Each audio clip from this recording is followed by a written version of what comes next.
સુરતમાંથી પવિત્ર અમરનાથ યાત્રાએ ગયેલ શ્રદ્ધાળુઓએ પરિસ્થિતિ અંગે ગંભીર ચિંતા વ્યક્ત કરી છે અને યાત્રાળુઓને અમરનાથ ના આવવાની અપીલ કરી છે।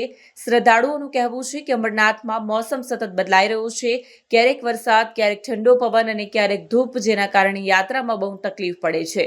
રસ્તાઓ પણ ખરાબ છે અને ચાલવામાં પણ મુશ્કેલી પડે છે।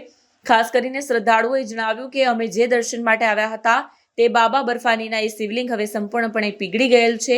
એવા સંજોગોમાં જો કોઈ માત્ર દર્શન માટે આવે તો તેમને નિરાશ થવું પડશે। સુરેશ સુહાગિયાએ કહ્યું હતું કે જો તમે માત્ર દર્શન માટે આવવાનું વિચારી રહ્યા હો તો કૃપા કરીને આવશો નહીં। હાલ અહીં ખાસ કંઈક જોવા જેવું નથી અને પરિસ્થિતિ પણ બહુ કઠિન છે।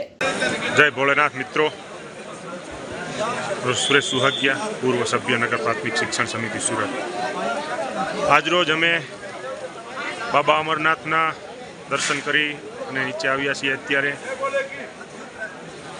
આપ શ્રી તમામ ભોલેનાથના ભક્તોને અને તમામ મિત્રોને જણાવવાનું કે અહીં અમરનાથ યાત્રામાં મોસમ ખૂબ જ ખરાબ છે, ખૂબ તકલીફ પડી રહી છે લોકોને, કારણ કે વારંવાર મોસમ બદલાય છે, વરસાદ પડે છે, બરફ પડે છે અને તમામ ભાવિક ભક્તોને જણાવવાનું કે આપ જો બાબાના દર્શન શિવલિંગ માટે કરવા આવતા હોય તો આ વર્ષે તમે ઊભી જાજો, કારણ કે આજે અમે દર્શન કર્યા છે, શિવલિંગ સંપૂર્ણપણે ઓગળી ગયેલી છે, શિવલિંગના દર્શન થઈ શકે એમ છે નહીં।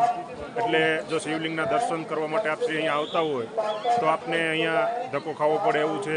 એટલે મહેરબાની કરી અને જો શિવલિંગ માટે જ આપ શ્રી આવતા હોય તો આવવું નહીં, કારણ કે આ ખૂબ મુશ્કેલ યાત્રા છે, બહુ તકલીફ પડી રહી છે, રસ્તા પણ ખરાબ છે। એટલે આજે અમે દર્શન કર્યા છે યાત્રાના, એટલે આ વિડીયો થકી આપ સૌને જણાવીએ છીએ।